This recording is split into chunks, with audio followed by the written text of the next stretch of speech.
Перед нами неподвижно лежащий, похожий на благообразного индуса, человек. Посмотрите внимательно, кажется, он спит. И оказывается, уже давно. Любопытные видеокадры.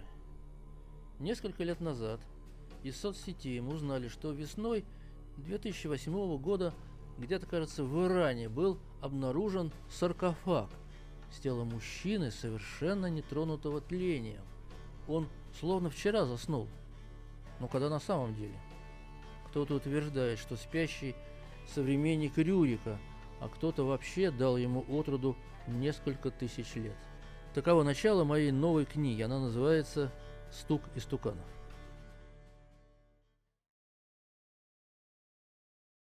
Появились подробности. Вместе с саркофагом обнаружены 5 золотых книг и карта древнего русского государства. Все надписи на понятном нам русском языке. Дальше больше.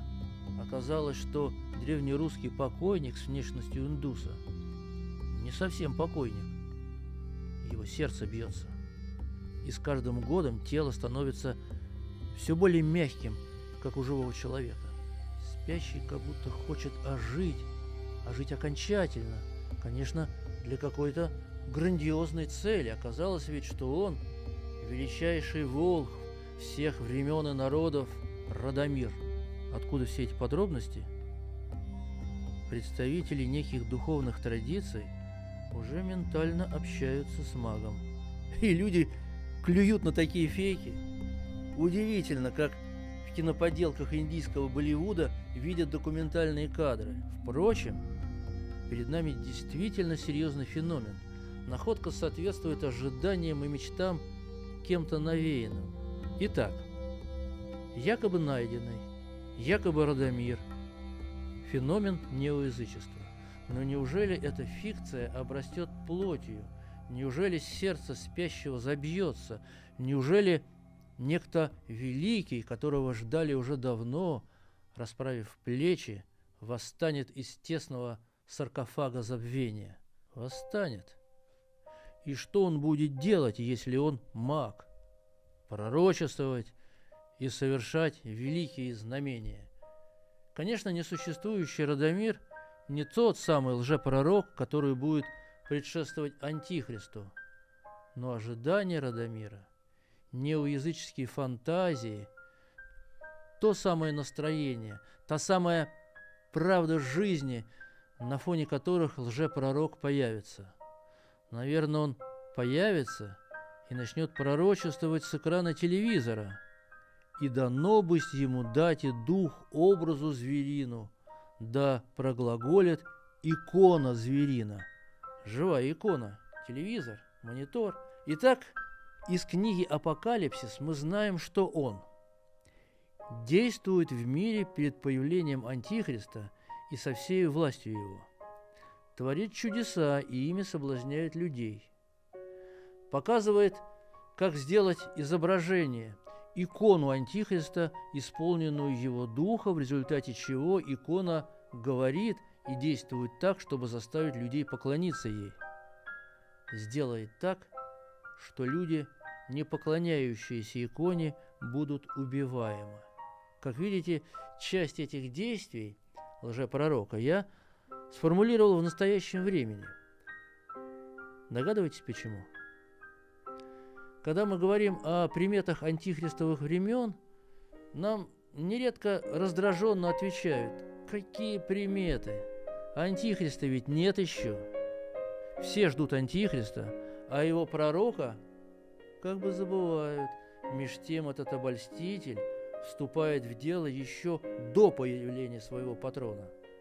Может быть, он уже действует в мире? Что ж, люди уже подсажены к антихристовой иконе экрана. Миллионы залипли, то ли смотрят, то ли дремлют.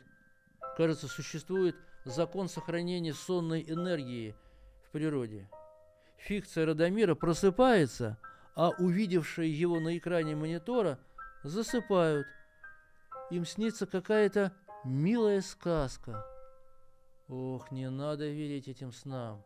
Когда-то Александр Македонский своим цивилизационным проектом «Эллинистический мир» обеспечил максимально возможные условия для распространения христианства в Ойкумене через греческий язык и присущее эллинской культуре чувство прекрасного. И вот какая параллель получается. Так и лжепророк приуготовляет все для распространения власти Антихриста в мире.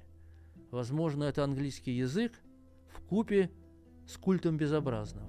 Лжепророка апостол Иоанн Богослов видит в образе зверя, выходящего из земли. Это значит, что он человек, и вся его сущность, желания, мысли, чувства будут земными, чуждыми всему небесному.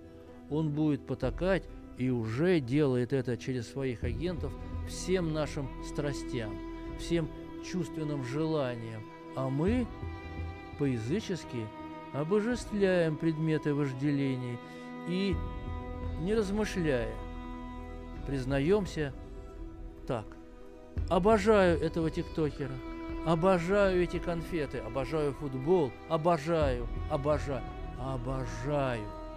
Иными словами, из гроба восстает лжепророчествующее и соблазняющее нас неоязычество. Навеваемое им настроение – приуготовление антихристовой эпохи. Итак, лжепророк – соблазн лукавого неоязычества, антихрист – явление последующего за ним и откровенного, и глобального сатанизма. Вот актуальный пример. Газета «Вашингтон-Пост» цитирует одного рвущегося на Украину нациста, известного под псевдонимом Словак. Он хочет, цитирую, ускорить всемирный цивилизационный коллапс, а затем построить фашистские этногосударства на пепле. По его словам, эта война, на Украине имеется в виду, сожжет физическую и моральную слабость нашего народа, чтобы сильная нация могла восстать из пепла. И далее он говорит так: наша работа заключается в следующем: гарантировать, чтобы условия оставались ужасными в течение достаточно долгого времени, чтобы эта трансформация произошла. Наше будущее поставлено на карту. Мы можем не получить еще один такой же отличный шанс, как этот, пишет Словак. Конец цитаты. Какой пассаж! То есть, чем хуже ситуация на Украине, чем больше крови и разрушений, голода, страданий, тем лучше. Чистый сатанизм.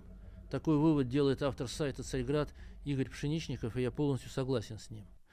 И он еще подчеркивает, именно нацистские формирования препятствуют той работе, которую организует российская армия по решению проблем гуманитарной катастрофы. Может, причина вот этого поведения кроется как раз в исполнении этих самых сатанинских установок? Но вернемся пока к Радомиру. На месте фальсификаторов я назвал бы спящего Святогором. Очень уж красивая схема получается. Былинный языческий витязь, добровольно легший в гроб и оставивший после себя христианского богатыря Илью, помните былины, возвращается, а с ним золотой век нашего великого прошлого, время, когда золотым было все, и дети, и руки, и головы. В населенном фантомасами фантомире царят такие фантазии, что чудеса пушкинского лукоморья блекнут. Под черными лучами нарисованного недавно коловрата расцветает несуществующий цветок папоротника. Здесь тупо с бабой Ягой, то есть, простите, здесь Велес, отбросив стебли ржи, управляет звездолетом.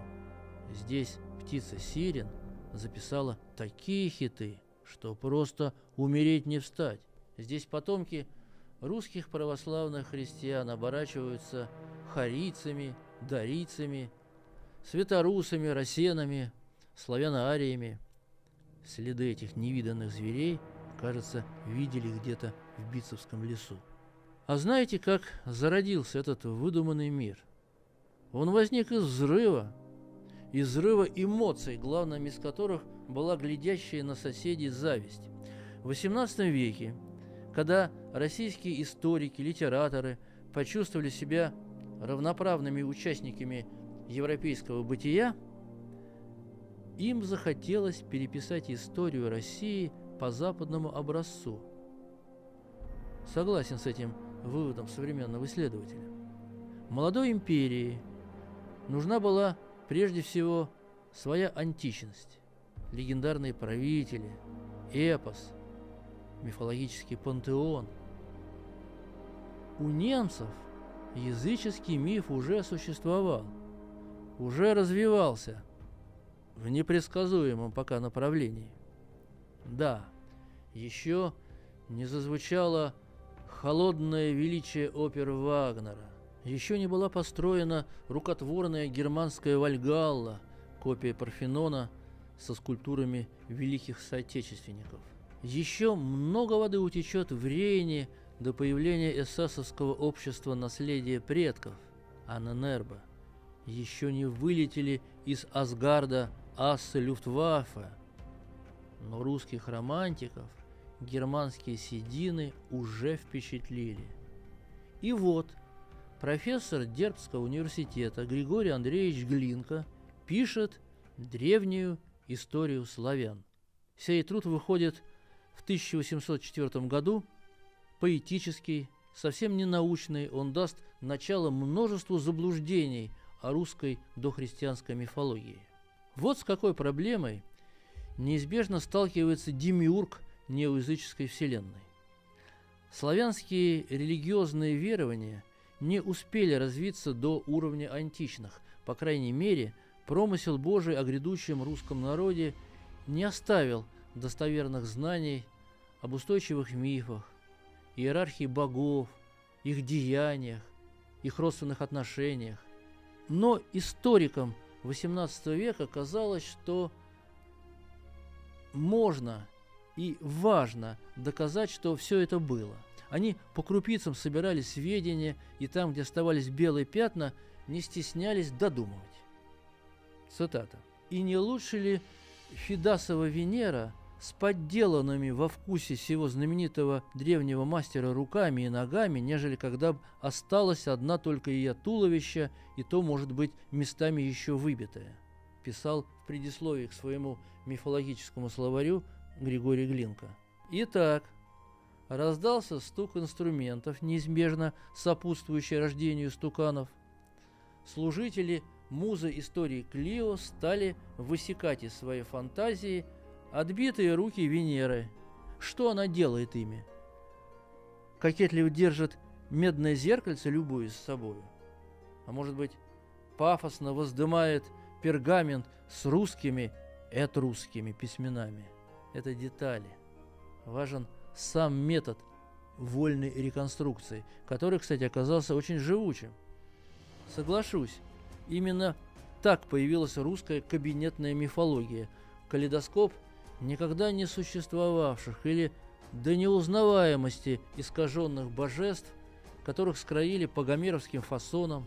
И вот все вместе они заселили русский Олимп, сошли с него в литературу, идеологию, и многие живы до сих пор.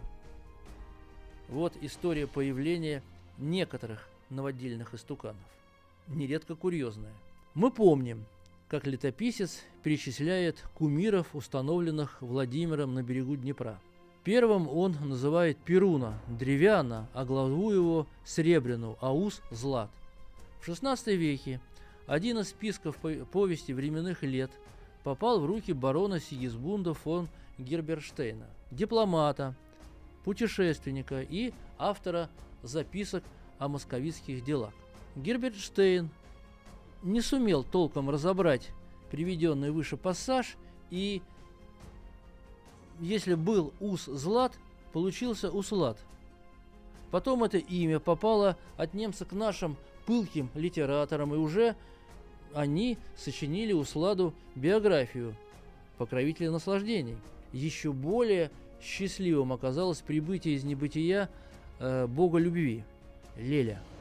Его образ мы помним, прекрасно помним и у Пушкина, и в Снегурочке Островского. Для достоверности была придумана еще и его мать, спутница Услада по имени Лада, а также брат Палель. А дело-то вот в чем. В XV-XVI веках польские историки описали этих богов, приняв общеславянские напевы «Лель», «Палель». Они приняли их за отголоски языческих молитв, и русские ученые с огромным удовольствием развили эти яркие образы. Дальше. В пьесе Александра Островского «Снегурочка». Помним, да? Ярила, палящий бог ленивых берендеев, всеведущий, гневный. После гибели Снегурочки Ярила на посвященной ему горе является людям. В реальности Ярила – олицетворение летнего праздника урожая. Он встречается в фольклорных традициях некоторых, преимущественно южных регионов России. Так называли чучело, такой же, как Масленица, Кострома, Костробунька. Эти куклы изготавливали к празднику, их украшали, проносились песнями по деревне, а потом хоронили или сжигали. В этом ритуале писатели XVIII-XIX веков угадали признаки солярного божества, домыслили всю его атрибутику, и таким он продолжает видеться нашим современникам, новым неоязычникам. Кто-то скажет, что перед нами интересная расшифровка фольклора, плодотворный метод реконструкции древнего культа. Однако я делаю другой вывод. Ярила и Кострома не боги, а чучело, но чучело, сделавшие блестящую карьеру. Так и в мире людей бывает. Кто-то хорошо пошутил, называя Калиду и Ярилу божествами, мы уподобляемся тем историкам будущего, которые считали бы, что наши современники поклонялись, кумачу Первомая или тыкве Хэллоуина. Спасайте лучше статуи американских богов. Неоязыческая вселенная зыбкая, как мираж. Она творится из фантазий, из совпадений, созвучий. О чем говорит упоминание веков Трояновых в слове о полку Игореве? Конечно, о русском участии в обороне Трои. Еще историк XIX века Егор Классон создавал такие сюрреалистические картины. На них русские защитники Трои соседствуют с русами царя Соломона, и наши предки уверенно заселяют Геродотову Скифию. Теперь мы точно знаем, какими они были, с раскосами и жадными очами. Так Блок написал. Для создания фантомира годятся некоторые маленькие хитрости. Можно состарить бумагу, подкоптив ее на дымоходе, сделать искусственную патину, окислить до зеленого цвета медь новодельного артефакта. Можно, наконец, просто нарисовать на бумаге знаки с якобы существовавших деревянных дощечек. Я о Велесовой книге. Уверяю вас, все это не просто забавные глупости. Фантазия – это место, где нет Бога. Значит, в этом пространстве прячется отец лжи и человек-убийца от века. Так что не удивляйтесь жутким историческим последствиям псевдоисторических построений. Из этих милых глупостей творится новая, фантастическая, опасная, как теперь говорят, постхристианская вселенная. Об этом разговор впереди. А теперь, пользуясь случаем, хочу напомнить вам о выходе своей новой книги. Как раз фрагменты из нее мы сегодня и озвучивали. Книга называется «Стук из стуканов». Ее можно заказать по телефону, по электронной почте, заказ по самовывозу в Москве и отправки Почтой России. Ну и надеюсь, что состоится запланированная в начале июня выставка в Санкт-Петербурге с 1 по 6 июня, где будет представлена эта новинка. Кроме того, следите за объявлениями в нашей группе ВКонтакте, в Ютубе, где мы выкладываем наши ролики «Черного ящика» в «Бастионе». Дело в том, что скоро состоится московская презентация «Стука и стуканов». Пока не знаем где, в какое время. Следите за этой информацией. Ну и кроме того, еще до Санкт-Петербурга эта книга поедет в те выставки, которые состоятся в апреле-мае нынешнего года. С Богом, как уже было сказано, продолжение следует.